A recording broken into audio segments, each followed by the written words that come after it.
how to allow or don't allow physical activity permissions on the Samsung Galaxy S25, S25 Plus, and S25 Ultra. First, tap on the home button to return back to the home screen. Now from the home screen, swipe down at the top to open up quick settings. In here, tap on the settings icon.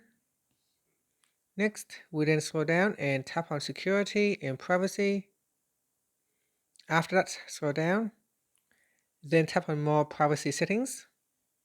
Now in here, tap on permission manager. Next, we go down and then tap on physical activity.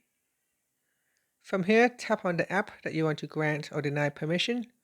So for example, maps, I can choose don't allow and then tap on the back key. Now you can see maps has moved to the not allow section. So if I tap on maps again and then I choose allow, then that will move to the allow section.